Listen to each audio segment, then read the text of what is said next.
A fight between two underground fighters, Yuri Boyka and Arkady Davich, is taking place inside a Russian prison. Boyka has never lost to anyone before, so the audience is thrilled to watch the fight while placing bets on his victory. The prison warden and officials organize these fights with the help of a mob boss named Gaga and place significant side bets to profit personally. Boyka eventually manages to tear down the opponent and establishes himself as the only fighter to have never lost a fight.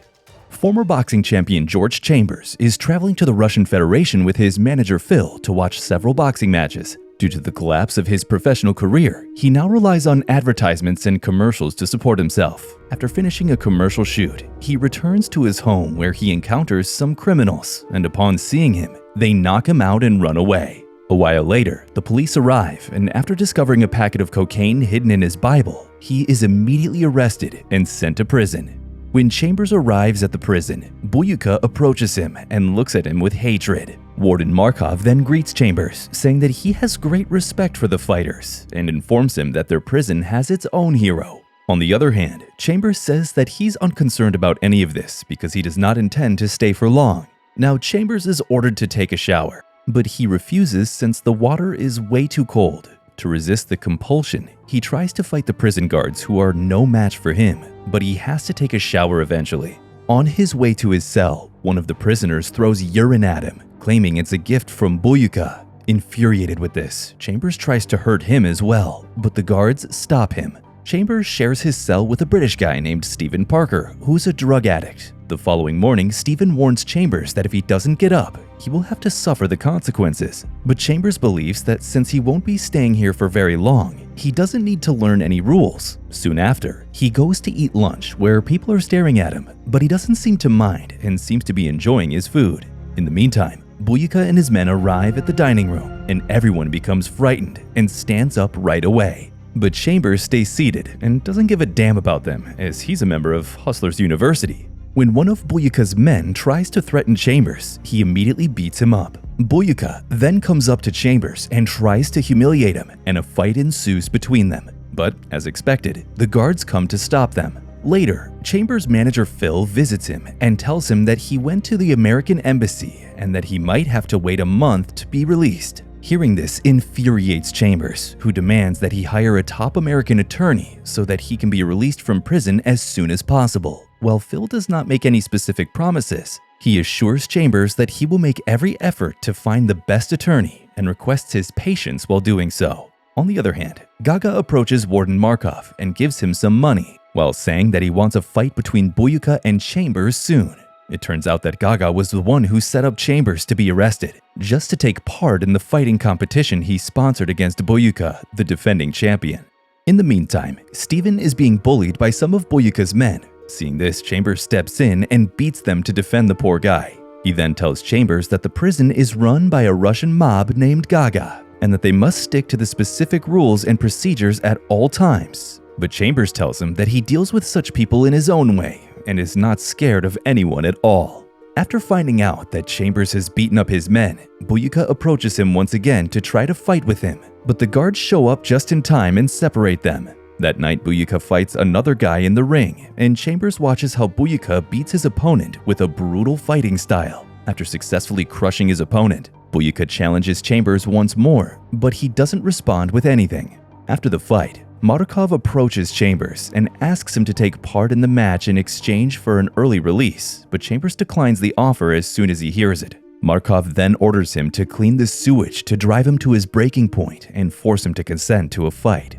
But Chambers refuses to clean the sewage and throws the shovel, while the guards threaten him with a knife. Meanwhile, an elderly man named Krot arrives in a wheelchair and saves him from the humiliation. Stephen tells Chambers that Krot was a commando soldier in the Russian army who murdered a prison guard, and because of that, he's now sentenced to life in prison. He goes on to say that Chambers is fortunate because he can simply accept Boyka's challenge and leave the prison early, but Chambers declines the offer once again, claiming that he will leave soon anyway. After a while, a few of Boyka's men approach Stephen and threaten him for not supplying the narcotics to them. They then try to harm Chambers as well, but he defeats all of them, while Krot also helps them. However, the guard soon arrives and accuses Chambers of causing all the chaos and throws him into solitary confinement in the sewers. Sometime later, Krot brings him soup and bread and advises him to stop resisting the prison mob. He asks Chambers to just comply with their demands so that he can leave this place without any major trouble. Next, a few prison guards show up and lead Chambers outside to meet Gaga. Gaga claims that he could have been freed sooner if he had agreed to fight with Buyuka. When Chambers says that his manager Phil is putting in a lot of effort to get him out, Gaga reveals that Phil is also involved in the process and has set up a contract with him to make money. After experiencing such humiliation and feeling betrayed by his trusted manager, Chambers realizes he has no choice but to accept Buyuka's challenge. Over the next few days, Chambers and Buyuka both prepare themselves by training hard for the big fight. Meanwhile, Buyuka's men once again confront Steven and ask him to do another important task during the big fight. Finally, the fight between Buyuka and Chambers starts, and both men engage in ferocious combat. Buyuka makes many new moves that Chambers hasn't seen before, but somehow Chambers is able to deflect Buyuka's assault and sustain the first round. One of Buyuka's men approaches Chambers' cornerman Steven and swaps his water for one that has been mixed with sedatives. Chambers drinks the water during the break without realizing that he's been drugged. As a result, his vision blurs and he loses control in the second round, causing Buyuka to take him down. Chambers finally wakes up after the match and Krot informs him that he was drugged. He also says that Steven was the one who let it happen. Filled with rage, Chambers rushes to the cell to confront Steven, only to discover that he's already committed suicide and left a note of apology for him.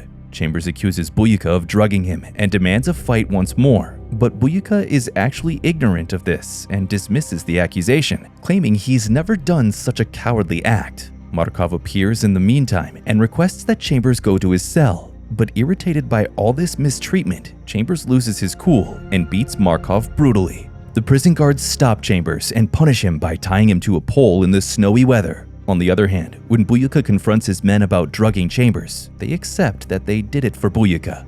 Furious with this, he deliberately kills two of his own men for carrying out such a disgraceful act. Meanwhile, Phil goes to meet Gaga and asks about the release date for Chambers. However, Gaga gives him more money to go overseas and forget about Chambers, which he gladly accepts. But Phil's joy is short-lived because the moment he steps outside, one of Gaga's men shoots and kills him on the spot. Back in prison, Chambers is suffering in the cold weather outside. The prisoners come to help him in the morning and give him food and warm clothing so that he won't have to shiver from the cold. But Markov becomes enraged by this and gathers the prisoners who have helped Chambers, asking them to come forward. But to his surprise, all of the prisoners step forward, and seeing this, Markov punishes all of them by forcing them to remain outside in the freezing cold. When Gaga learns what is happening to Chambers, he scolds Markov for treating him badly, since he doesn't want Chambers to die. He then tells Markov to bring Chambers back into his cell and apologizes to Chambers for everything that has happened. Furthermore, Gaga says that he knew about the drug and advises him to pick a better cornerback the next time. He then persuades Chambers to compete in one more match and win so that he will finally be set free this time. Having no other choice, Chambers also agrees to do it. Chambers asks Gaga to bring warm clothes for all the prisoners so that they will no longer be cold. Later, Krot comes up to him and expresses gratitude for bringing the coats. As Krot himself was a former soldier, he helps Chambers with his training throughout the following few days. One evening just after the training, Chambers questions Krot about the picture of a little girl he has put in his room. Krot reveals that the little girl is his niece, whom he hasn't seen in 19 years. He further reveals that he was wrongfully committed as a robber, which was in fact done by his brother.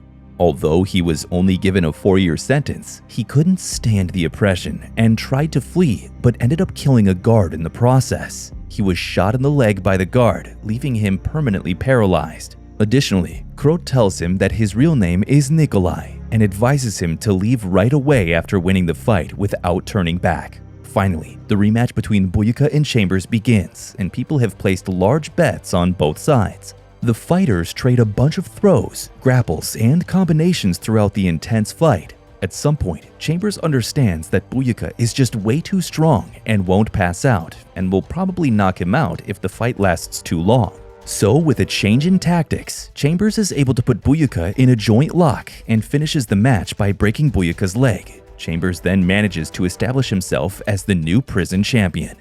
After defeating Buyuka as per the agreement, Chambers is eventually released from prison. Later, Gaga gives him his share of the compensation for taking part in the fight. He then requests a photo of the two of them, claiming that his son is a huge fan of Chamber. But Chambers declines, saying he will never forget what Gaga did to him, and tells him that he just wants to leave now. Sometime later, Chambers gives the money to Markov in exchange for releasing Krot from prison. After the movie comes to an end, Chambers pushes Krot to a train station, where he's reunited with his niece after a long separation. He thanks Chambers for giving him the remaining money so he could rebuild his life, and Chambers thanks him for his help and guidance.